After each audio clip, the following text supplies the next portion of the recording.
Yo mga tol, babalik tayo ulit. Gagawa tayo ng panibagong video mga tol. So ayan mga tol, design po ni client yan mga tol. Geometric na may Jesus Christ sa taas.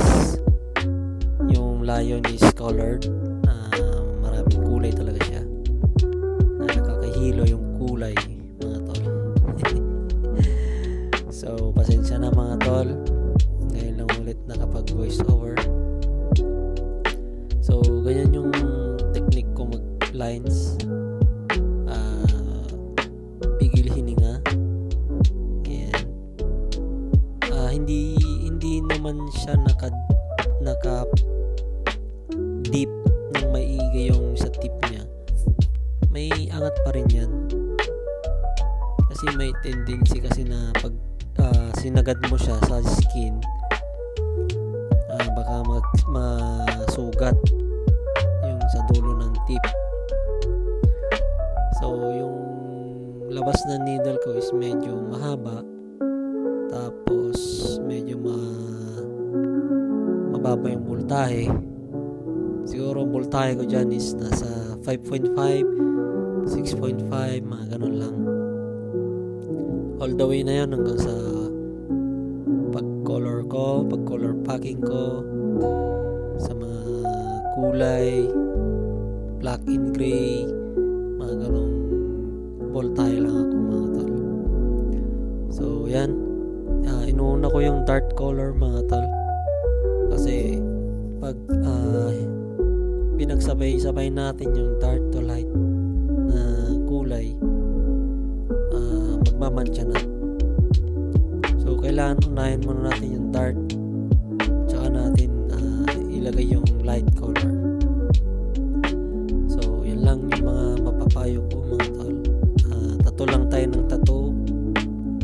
Yan, wag natin ibababa yung presyo natin, kasi sa ilang taon na ginugol natin sa pagtatato,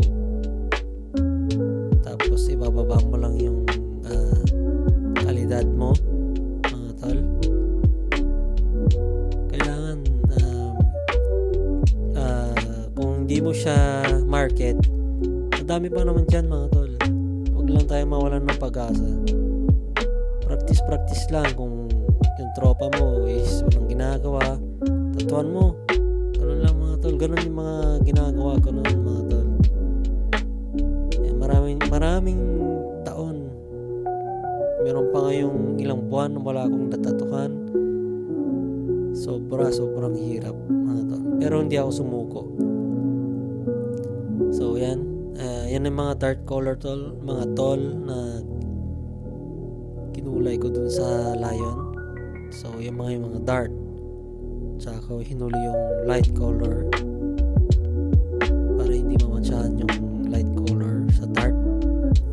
Yung Jesus Christ is ginawa ko siyang parang hindi siya parang realistic siya, kasi yung sinend ni client is parang cartoon siya, na style na cartoon, pero ginawa ko siyang realism. Yan. Yung background niya is parang ganyan din, colored din siya mga tol, yung background. So yan pala is project full sleeve. Shoutout pala sa'yo kay Ian, na napakatibay sa sakitan. Sa kanyang posisyon ay masakit talaga doon sa may bandang lower shoulder mga tol. So yan ako sa taas. Natapos ko na black and gray pala yung ginawa ko sa Jesus Christ mga tol. So yan, naglinya ako dyan, patapos na rin ako dyan mga tol. Yan, hindi ko na nabidyoan yung sa Jesus Christ mga tol, kasi wala nang oras. So ito pala yung result mga tol. Yan. So paki-follow naman po yung Insight Tattoo Studio. Thank you for watching mga tol. Stay safe. Yeah boy.